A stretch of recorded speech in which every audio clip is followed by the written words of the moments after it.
Oklahoma has looked incredibly pedestrian through the first 3 weeks of this season. Now, could that be lack of focus because they're taking on what should be far inferior teams?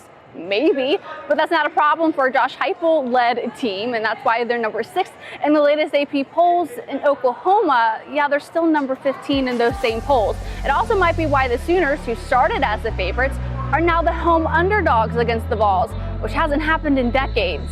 I'm Paige Dower. This is the Field Pass.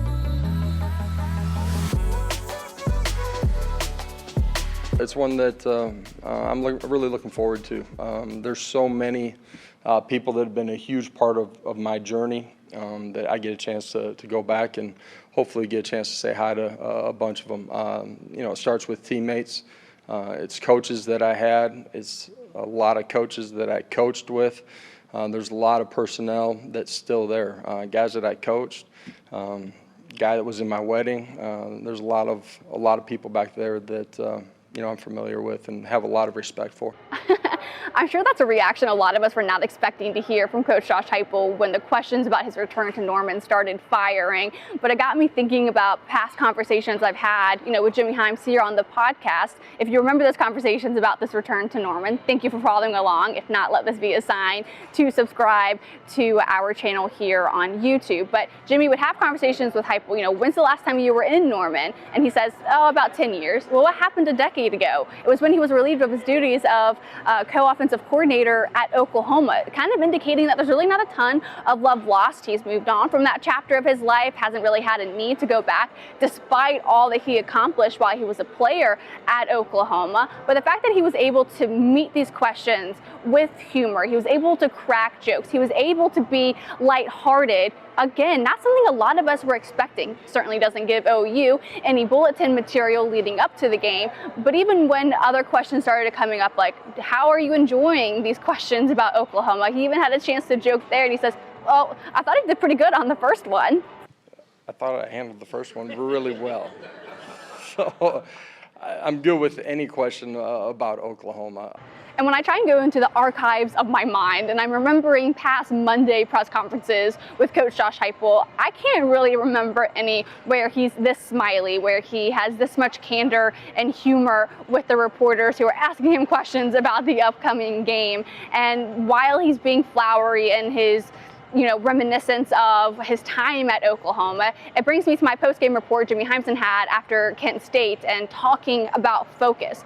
In this Monday press conference, what was really highlighted, the underlying tone of all of this, is that they have the right focus. They had the right focus against Kent State. That continued this week, because what's really at stake, what's really important, is that league play is opening on Saturday, and it's against a ranked opponent, a chance to get their second ranked win on this season. It's also a chance for them to get that statement win, to continue to bolster their campaign that they are a college football playoff worthy team. He continued to add into this, idea of focus when he even took time to thank Oklahoma for his time with the Sooners, because that's led him here to Tennessee. We were able to build there in a short amount of time as a player, but then my coaching career, from the guys that I played for to all the coaches that were there during my career, all made a huge impact on me, and I wouldn't be here today at Tennessee if I didn't have all of those experiences. So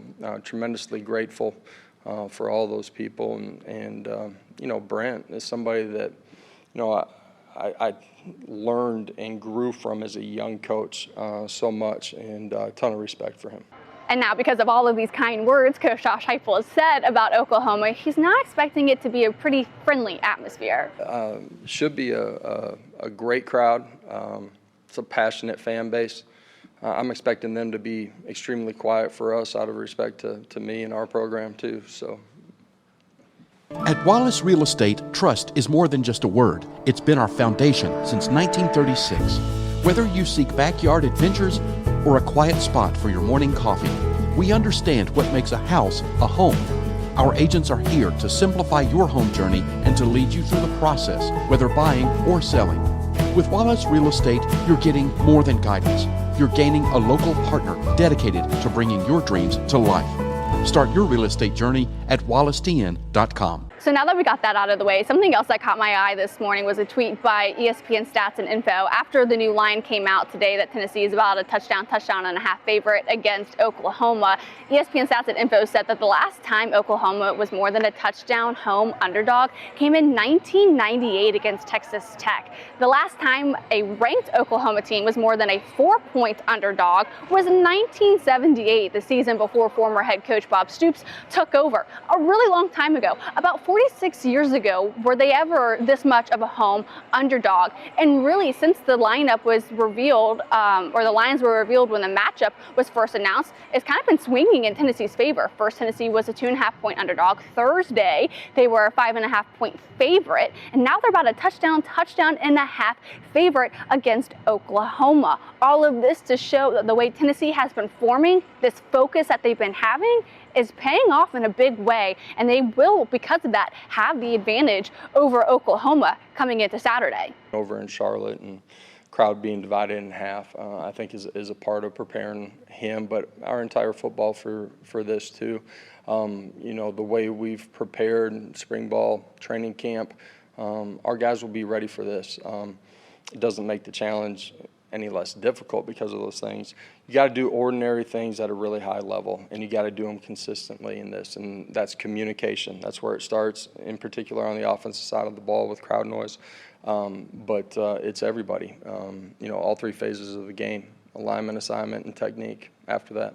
And we talked so much about this focus and the depth and talent on this roster. Even tight end Miles Kitzelman says Josh Heupel really hasn't even said much about the homecoming, hasn't really talked about it at all and what it means to him, just that it's an SEC game, and they got to be ready to go on the road. Well, Coach Hype hasn't really hit on homecoming necessarily. We treat it just like any other game. Coach Hype's done a great job of that. You know, obviously we know what this means to him, but at the end of the day, it's us versus us. No matter who the opponent is. We'll dive so much more into this matchup coming up later this week. As you know, Tuesdays we'll hear from more of the coaches. We'll talk a little more X's and O's, how the defense and offenses are going to be matching up. Then Friday, myself and Jimmy Himes will have another conversation because it seemed that was something that you all enjoy. So I definitely want to continue to do that, as I do want to make sure that I'm listening to you all and giving you the feedback that you so kindly give to me. So we will have a keys to the game on Friday, what Tennessee needs to do to get a win over 15th ranked Oklahoma. Also coming up, it's the race for the Summit for Pat Summit. It's a 5K race, and if you've noticed on some of my YouTube shorts, I am doing a little bit of running, and it's to get prepared for that. So hopefully we'll have some content coming up to preview that race and effort for the Pat Summit Foundation, who of course was a legendary coach here at Tennessee for the Lady Vol. So a lot on the docket this week for full disclosure. So thank you so much for watching. Please like and subscribe to continue supporting what we're doing here at Full Disclosure, and I will talk to you guys later this week.